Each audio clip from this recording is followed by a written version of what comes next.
Puwede rin kayong gumawa ng schedule ninyo doon sa ginagawa ninyong pag-a-upload at saka yung pag-e-engage 'no. Ito pong aking ibabahagi, ito po yung aking schedule na ginagawa ko everyday 'no. Kaya ito yung tinatawag nating, dapat consistent ka doon sa ginagawa mong pag-a-upload ng mga post mo at yung engagement na ginagawa mo. Dito po ipapakita ko po sa inyo may mga oras po 'yan 'no. Magsisimula ako sa umaga 6:30, 'yan, may nakalagay po na oras. Tingnan niyo na lang po 'no.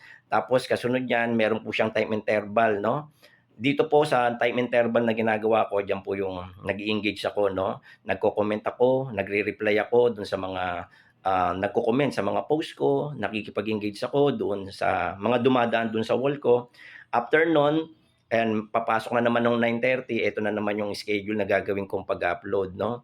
Tapos engagement na naman, ginagawa ko. Puwede ka rin magpahinga kasi meron namang time interval. Alam mo hindi naman ano 'to, yung talagang susundin mo talaga na alam mo yun, na kailangan makikipag-engage ka, bigyan mo rin ng time na yung sa sarili mo 'no. Tapos after nun, meron na naman 12:30 magpo-post na naman ako, eto na naman yung gagawin ko, 'yan may mga schedule 'yan 'no.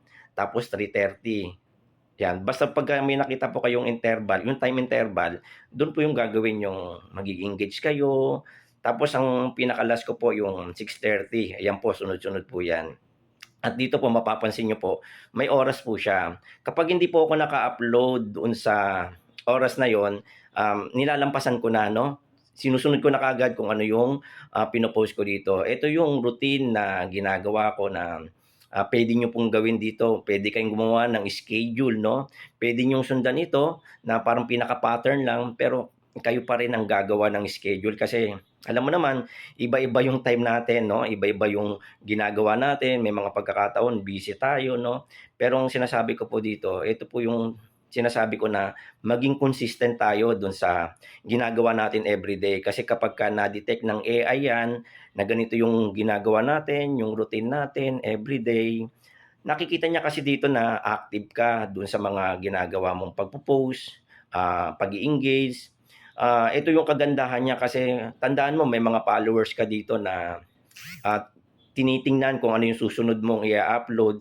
Kaya may schedule po 'yan para alam ng mga followers ko katulad sa akin kung ano yung schedule na pino-post ko. O pagka 9:30 alam nila na eto nagpo-post na ako ng, video, sumunod text post, tapos picture post, ayan. At least dito, nagagamit natin lahat ng mga tools natin na na-invite tayo dun sa content monetization 'no. Huwag nating sayangin yung tools na meron tayo dito, gamitin natin ito. At ito yung shine-share ko, para ma-maintain natin na consistent tayo dun sa ginagawa natin 'no. Alam ko naman na ang iba sa'tin ay busy 'no. Ang masasabi ko, talagang bigyan mo siya ng schedule 'no, na talagang bigyan mo ng panahon yung ginagawa mo dito kasi sayang naman nag-on ka ng professional dashboard mo tapos hindi natin magagawa 'no, lahat naman tayo dito busy.